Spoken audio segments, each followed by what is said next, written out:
Camera वाले भैया लोग उपस्थित हो गए हैं, तो जितने कैमरा वाले भाई लोग उपस्थित हैं सभी को दिल से धन्यवाद। आप लोग के स्वागत है। और मुकेश म्यूजिक जी आए हैं, आपको भी बहुत बहुत धन्यवाद।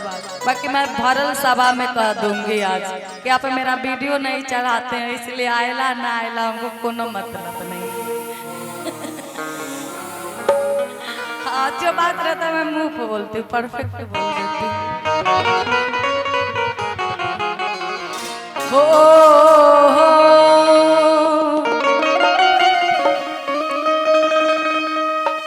हम चाहेंगे कि एगो सोहर हो जाए, उसके बाद में फिर हम लोग गीत गाएंगे क्या। तो ये बड़ा प्यारा सा लाइन कहना चाहेंगे। सोहर ऐसे नहीं होता है। सोहर अगर गाया जाए तो सोहर खाली नहीं गवाया जाता है, सोहर में मोहर लगता है, मतलब कुछ दान दक्षिणा दिया जाता है। तो जब भी सोहर हो तो दे दिया जाता है कि हाँ सोहर हम गवा रहे हैं, सोहर लोग गा रहे हैं, तो थोड़ा कुछ दे दे, हमारा दुख कट जाएगा।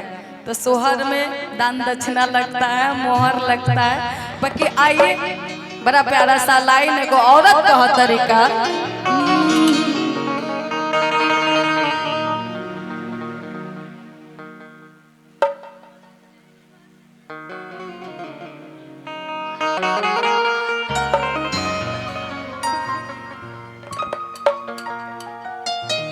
हेलो जी हेलो, बड़ा प्यारा सा लाइन कि राजा जी खजनवा देता, रानी जी गहनवा देता, बाजी ना मजीरा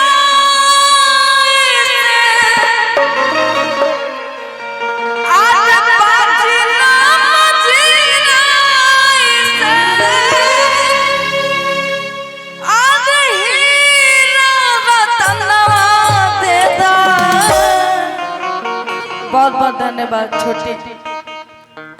कि राजा जी खजनवा देदा, आवा कि राजा जी खजनवा देदा, रानी जी गहनवा देदा,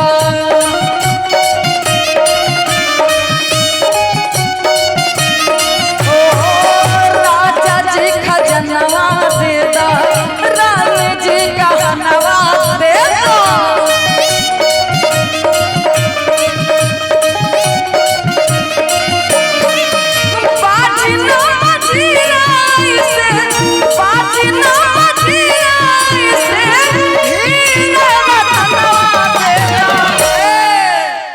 अगर रघुनाथ चाचा जी आवाज को सुनते होंगे तो मोहर लेकर उपस्थित होंगे, और उनकी मैडम भी, और एक भाभी आई थी मोहर लुटाने, आप भी उपस्थित हुई। आपसे भी कहना चाहेंगे, आपका नाम नहीं पता, बाकी कहना है कि बाजना मजीरा से, बाजना मजीरा से, हीरा रतनवा देदा, राजा जी खजनवा देदा, रानी जी गहनवा देदा।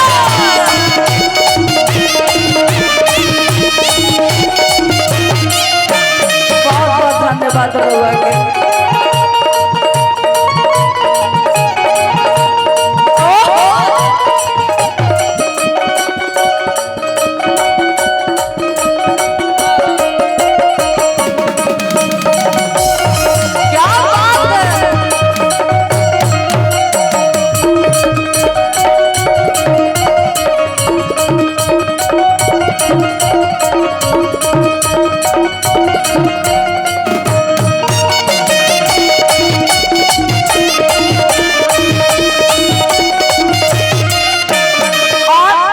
अतुल जी की तरफ से बहुत सारा प्यार, आशीर्वाद और पुरस्कार है।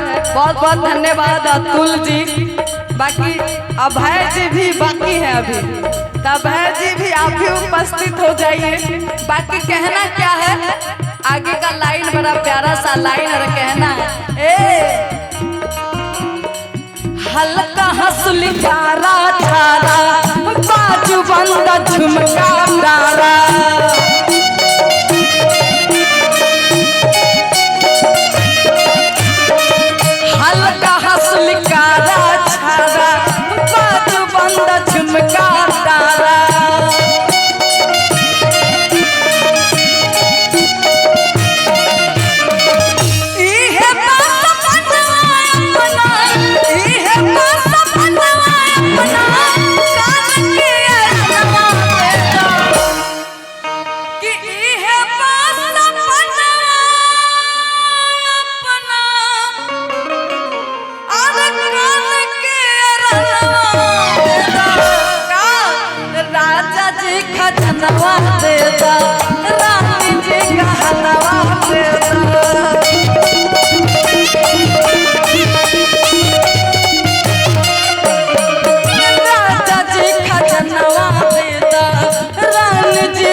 से औरत बताओ तरी और कहत तरीका ये प्रीति जी पाँव के पाय जनिया चाहिए कमर कर धनिया चाहिए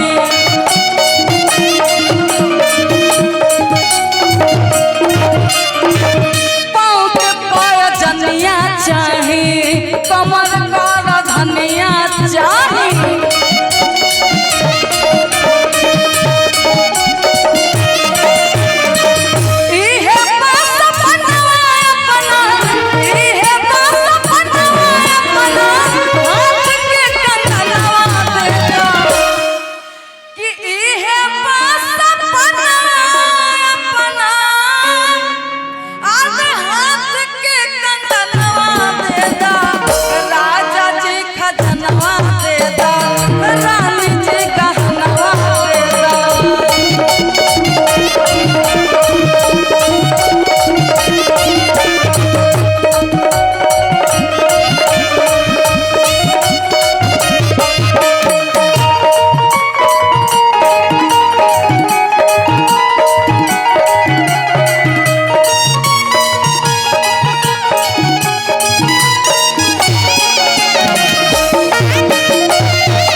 आगे की बात है बड़ा प्यारा सा लाइन और कहना चाहेंगे हमारा तो कुछ ना चाहिए ये है इच्छा मनवा माही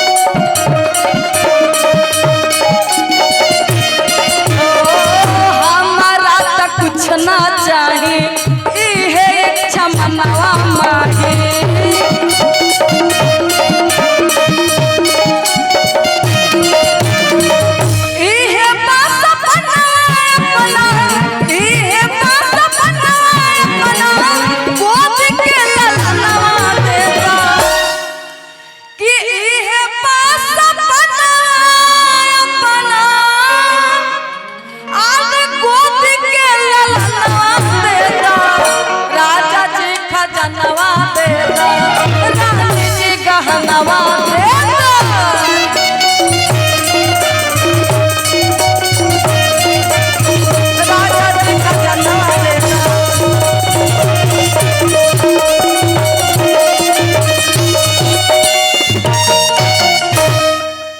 तो ये सोहर था आप सब लोग के बीच।